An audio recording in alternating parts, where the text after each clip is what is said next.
Profundicemos sobre las noticias. Vamos al desarrollo.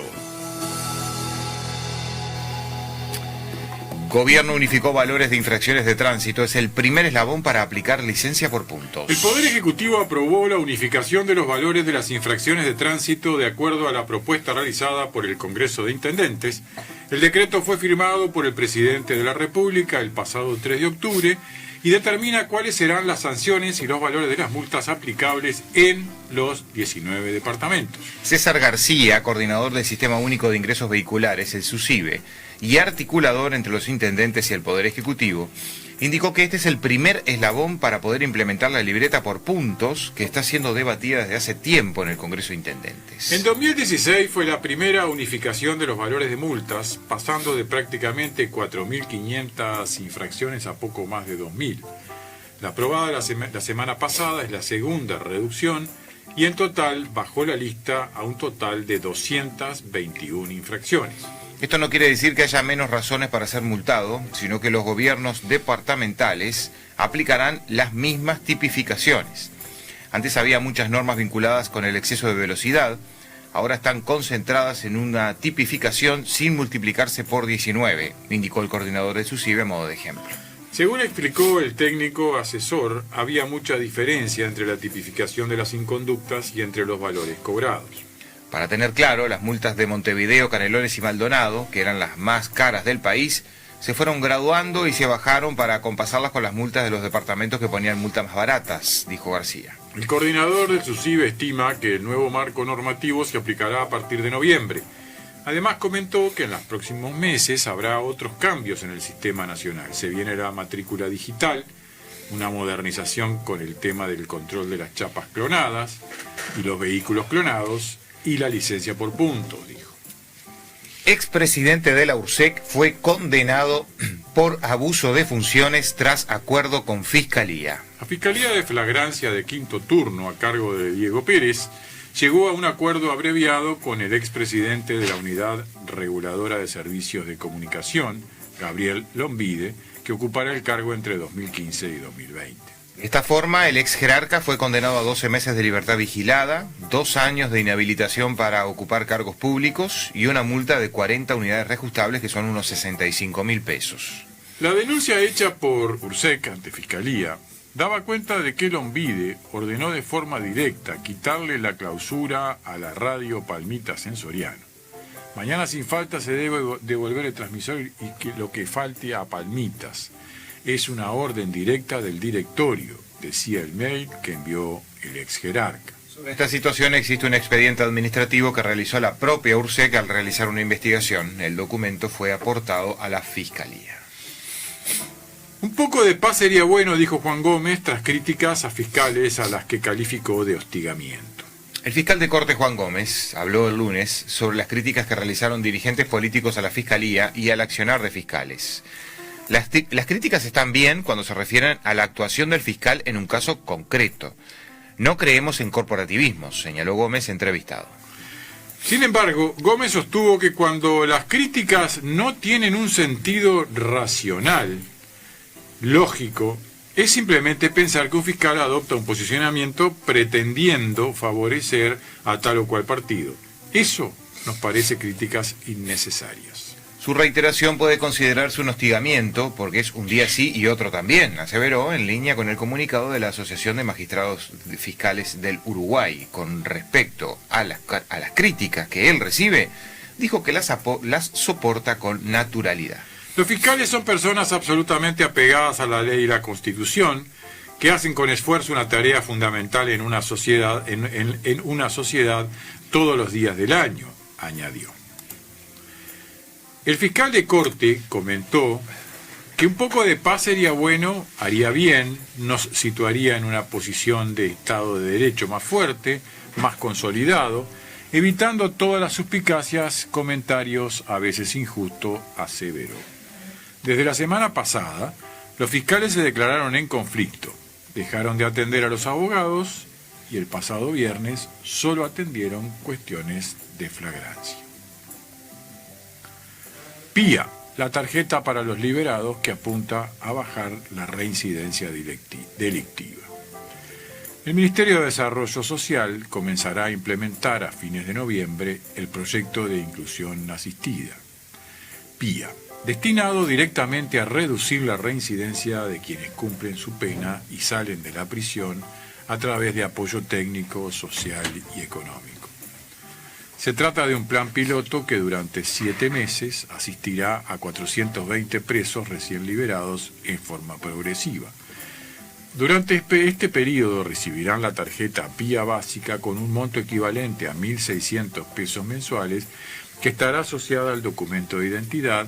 Se entregará la PIA Transporte Metropolitano por 400 pesos al mes o su equivalente en boletos interdepartamentales. El componente estrella del plan será la red de contención con la que contará la persona cuando salga de la cárcel. Es la asignación a todos los egresados del sistema carcelario de un técnico que será un referente y que dará seguimiento y orientación a lo largo del periodo previsto. Los liberados recibirán además asistencia para trámites básicos y el acceso a todo tipo de programas bajo la órbita del MIDES. El objetivo no es otro que ofrecer una alternativa al retorno a prisión. El nuevo índice de reincidencia penitenciaria presentado en septiembre por el Ministerio del Interior demostró que los que fueron excarcelados en 2019, el 29% reincidió 6 meses después. El relevamiento de personas en la calle divulgado este año mostró a su vez que el 53% de los que estaban en esa situación habían estado presos. Los últimos datos procesados por el MIDES indican que además, en promedio, 26 personas son liberadas diariamente de alguna cárcel. Este piloto está enfocado en la unidad 4 de Santiago Vázquez. Las condiciones que se están ajustando indican que podría ser elegibles los reclusos a los que se les resten 6 meses de pena y que no hayan cometido delitos sexuales, de violencia de género, lavado de activos o por narcotráfico. El plan incluye contraprestaciones. Los beneficiarios deberán tener una entrevista con el técnico asignado un mes después de su liberación. Al segundo y al cuarto mes deberán presentarse ante cualquier oficina del Ministerio. Allí se procederá a recargarles las tarjetas. El ministro Martín Lema sostuvo que el proyecto busca garantizar la libertad plena de los liberados e incidir tanto en la reincidencia como en el fenómeno en la calle entre los reclusos. Entendemos fundamental apuntar a esta red de contención e inclusión social, afirmó el ministro.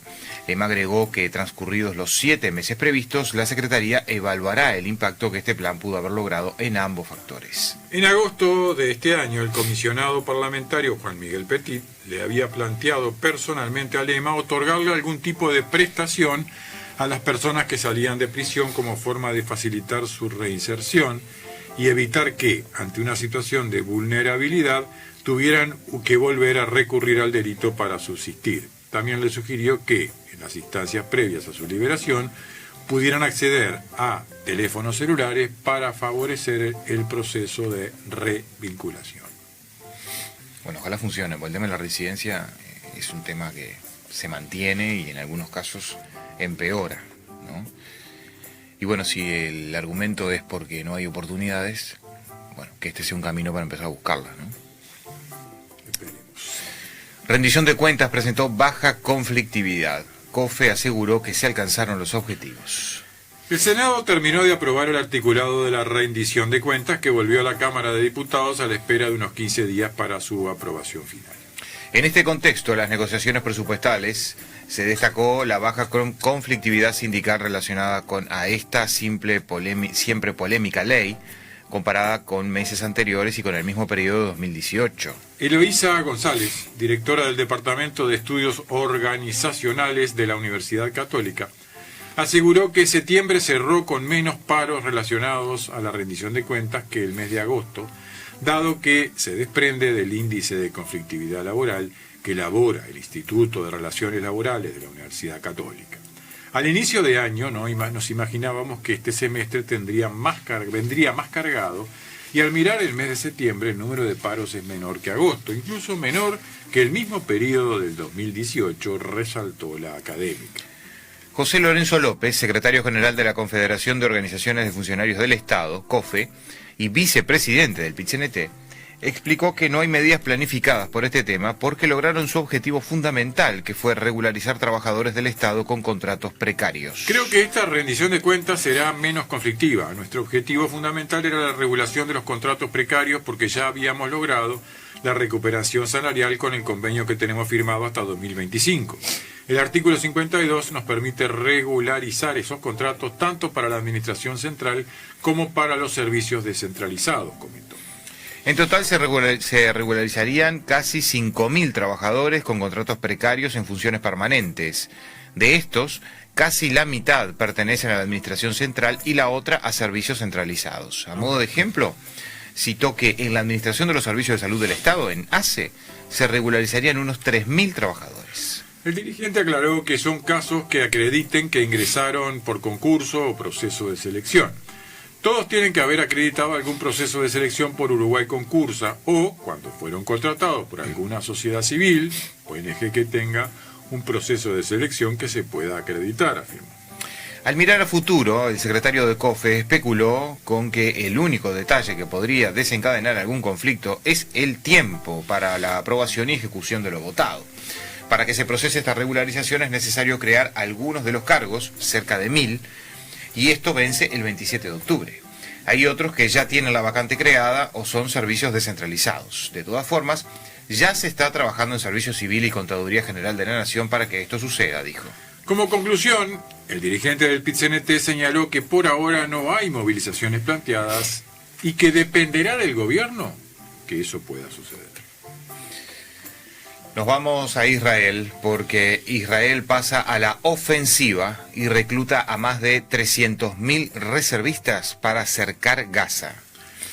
2 días después de que el grupo terrorista Hamas comenzara a atacar la Franja de Gaza, el gobierno de Israel lanzó la operación Espadas de Hierro, a través de las que ha reclutado 300.000 reservistas, según informó la prensa española. Con esto, el gobierno de Benjamín Netanyahu pretende dar respuesta al ataque coordinado de los terroristas en diferentes frentes de la zona de Gaza. El portavoz militar israelí Daniel Hagari aseguró al citado medio que con esta decisión pasarán de la defensiva a la ofensiva. Hagari puntualizó que nunca habían reclutado tantos reservistas. Vamos a pasar a la ofensiva, insistió el portavoz. Las tropas israelíes lograron a través de ataques por tierra y aire retomar el control de aldeas y ciudades fronterizas que fueron invadidas por palestinos. El ministro de Defensa de Israel, Yoav Galant, anunció que ordenó el bloqueo total de la Franja de Gaza. Eso implica que los palestinos no tendrán acceso al agua, electricidad, alimentos ni combustible. Gaza estará bajo un cierre total, estamos luchando contra animales humanos y responderemos en consecuencia, indicó el ministro según un comunicado de su cartera. En 2 días de guerra los muertos en Israel ascienden a los 700 y más de 2.200 heridos, mientras que en la Franja de Gaza al menos 493, entre ellos 91 niños, 2.751 heridos, entre ellos 244 menores. Este será el tema de nuestra columna de hoy. Estaremos con Daniel Bianchi como todos los martes analizando la realidad internacional y esta realidad que nuevamente golpea al mundo. Nobel de Economía para Claudia Goldin por trabajos sobre las mujeres y el mercado laboral. El Premio Nobel de Economía 2023 fue para Claudia Goldin por sus trabajos relacionados con las mujeres en el mercado laboral, informó ayer la Real Academia de la Ciencia Sueca.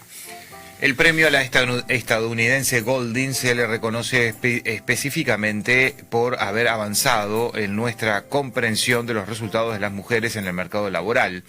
Goldin analizó datos de Estados Unidos y explica la brecha salarial entre mujeres y hombres por motivos educativos y por nacimiento del primer hijo. Las mujeres están muy subrepresentadas en el mercado laboral mundial y cuando trabajan ganan menos que los hombres, recordó la academia sueca.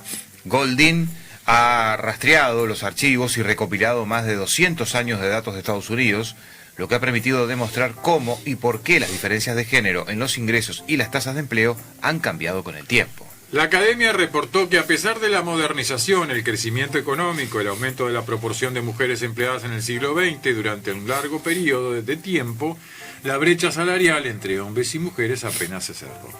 Según la galardonada, parte de la explicación es que las decisiones educativas que impactan toda una vida de oportunidades profesionales se toman a una edad relativamente joven. Si las expectativas de las mujeres jóvenes están formadas por las experiencias de generaciones anteriores, por ejemplo, sus madres, que no volvieron a trabajar hasta que sus hijos crecieron, entonces el desarrollo será lento. La Academia Sueca recuerda que históricamente gran parte de la brecha de género de los ingresos podría explicarse por diferencias en la educación y las opciones ocupacionales. Sin embargo, Goldin ha demostrado que la mayor parte de esa diferencia de ingresos se da ahora entre mujeres y mujeres de la misma ocupación, que surge en gran medida por el nacimiento del primer hijo. Durante el siglo XX, los niveles de educación de las mujeres aumentaron continuamente. En la mayoría de los países de altos ingresos ahora son sustancialmente más altos que los de los hombres. Según la Academia, Goldin demostró que el acceso a la píldora anticonceptiva desempeñó un papel importante en la aceleración de este cambio revolucionario al ofrecer nuevas oportunidades para la planificación profesional. No es algo que diga Goldin. Alguien lo ha dicho acá hace muchos años. Usted lo dice hace rato eso. Usted merece un Nobel, entonces. No, para nada. Comprender el papel de las mujeres en el trabajo es importante para la sociedad. Gracias a la innovadora investigación de Claudia Goldin, ahora sabemos mucho más sobre los factores subyacentes y sobre los obstáculos que tal vez sea necesario abordar en el futuro, según dijo Jacob Svinesson, presidente del Comité del Premio de Ciencias Económicas, en un comunicado emitido con motivo de la concesión del premio. El galardón es el último de los premios anunciados tras comunicarse la semana pasada los premios de Medicina, Física, Química, Literatura y el Premio Nobel de la Paz, y será entregado, como los demás, el próximo mes de diciembre.